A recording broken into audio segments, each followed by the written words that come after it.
नमस्कार, बहुत स्वागत है आपका न्यूज़ 18 के डिजिटल प्लेटफॉर्म पर। मैं हूं प्रशांत कटारे और बात इजराइल के नए टारगेट की। और कहां था ये टारगेट, कौन था निशाने पर?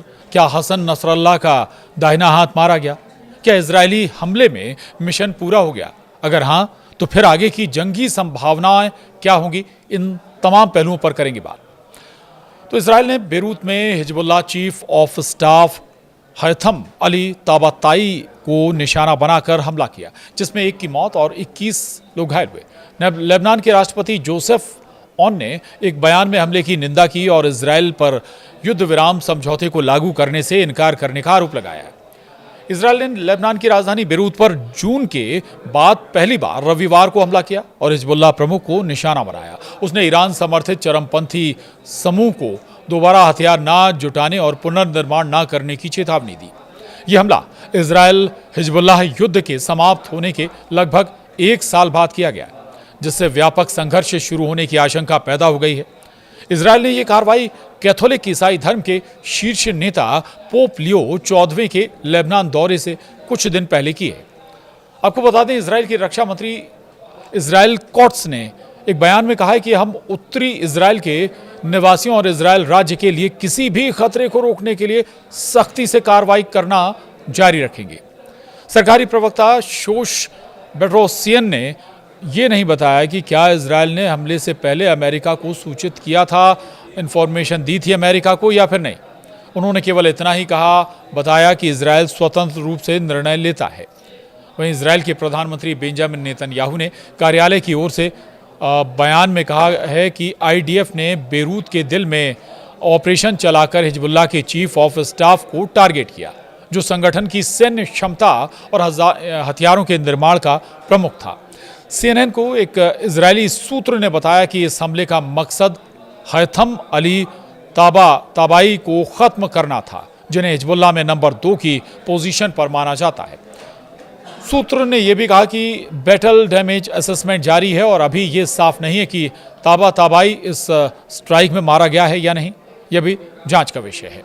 वहीं इजराइल आर्मी आईडीएफ ने एक्स पर पोस्ट करते हुए लिखा कि बेरूत में हिजबुल्लाह के chief of general staff Haytham Ali Tabei को मारने की बात उन्होंने कही। ताबाई 1980 के दशक से एक अनुभवी ऑपरेटिव था, जिसने राडवान फोर्स की कमान संभाली, सीरिया में हिजबुल्लाह के ऑपरेशंस को लीड किया और गुट की लड़ाकू क्षमताओं को मजबूत किया। वहीं आईडीएफ ने यह भी कहा कि ताबाई युद्ध के दौरान और ऑपरेशन नॉर्दर्न एरोज के बाद इजराइल के खिलाफ लड़ाई को मैनेज करने और भविष्य के ऑपरेशंस के लिए हिजबुल्लाह की तैयारी को फिर से बनाने के लिए जिम्मेदार था। युद्ध खत्म होने के बाद उसे गुट का चीफ ऑफ जनरल स्टाफ बनाया गया। ताबाई ने इस पद पर रहकर हिजबुल्लाह की ऑपरेशनल और मिलिट्री क्षमताओं को और बढ़ाया, मजबूत किया। उधर लेबनान के स्वास्थ्य मंत्रालय ने बताया कि बेरूत के दक्षिणी उपनगरों में हुए हमले में कम से कम एक व्यक्ति की मौत हो गई और 21 से ज्यादा लोग घायल हो गए। लेबनान के राष्ट्रपति जोसेफ ऑन ने एक बयान में हमले की निंदा की और इजराइल पर युद्ध विराम समझौते को लागू करने से इनकार करने का आरोप भी लगाया। उन्होंने अंतर्राष्ट्रीय समुदाय से लेबनान और उसके लोगों पर हमलों को रोकने के लिए ताकत और गंभीरता के साथ हस्तक्षेप करने का आह्वान किया। वहीं व्यस्त हरेक इलाके में रविवार को हमले के बाद धुएं का गुबार उठता भी दिखाई दिया है।